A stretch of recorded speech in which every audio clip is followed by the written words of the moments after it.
The Middle East, a land where ancient empires once ruled the world, where prophets walked, and where the echoes of history still shape the wars of today. For decades, two powerful nations have stood on opposite sides of a silent battlefield. One, the Islamic Republic of Iran; the other, the State of Israel. They do not share a border. Their armies rarely meet face to face, yet their conflict stretches across continents. Through intelligence networks, cyber warfare, assassinations, and proxy wars. But how did this rivalry begin? To understand the tension between Iran and Israel, we must travel back more than 70 years to a time when these two nations were not enemies, but allies. In the 1950s and 1960s, Iran and Israel maintained quiet but strong relations.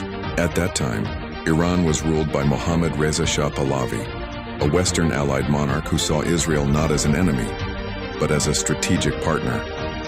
Israel, surrounded by hostile Arab states, sought allies in the region. Iran became one of them. The two countries traded oil, intelligence, and military cooperation.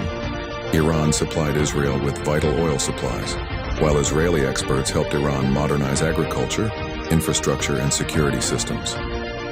Behind closed doors, their intelligence agencies cooperated closely.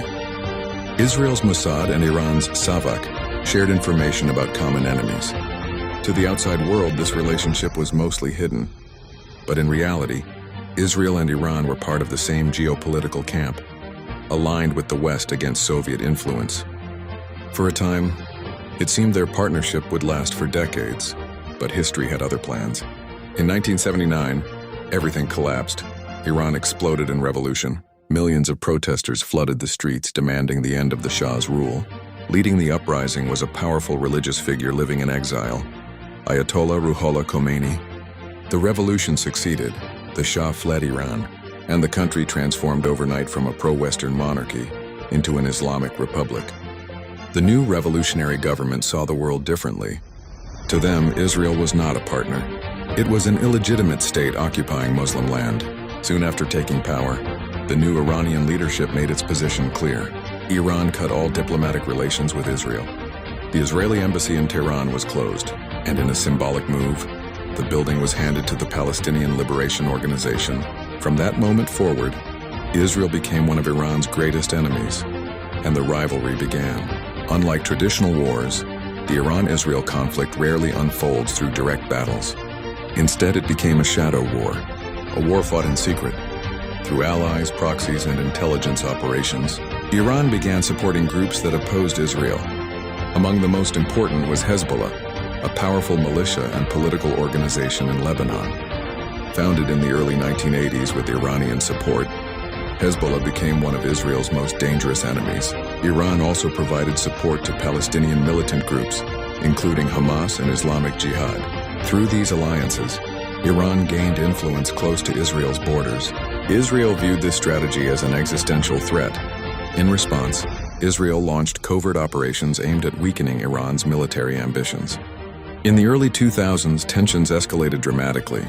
The world discovered that Iran had been developing a nuclear program. Iran insisted the program was for peaceful energy, but Israel believed something very different. Israeli leaders feared Iran was secretly building a nuclear weapon. For Israel, this was unacceptable.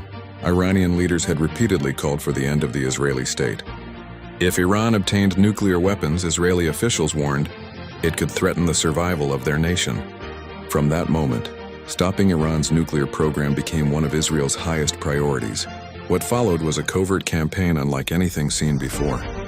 Throughout the 2010s, a mysterious series of events unfolded. Iranian nuclear scientists were assassinated. Explosions struck Iranian nuclear facilities. Cyber attacks crippled key systems. One of the most famous incidents involved the Stuxnet virus, a highly sophisticated cyber weapon that sabotaged Iranian centrifuges.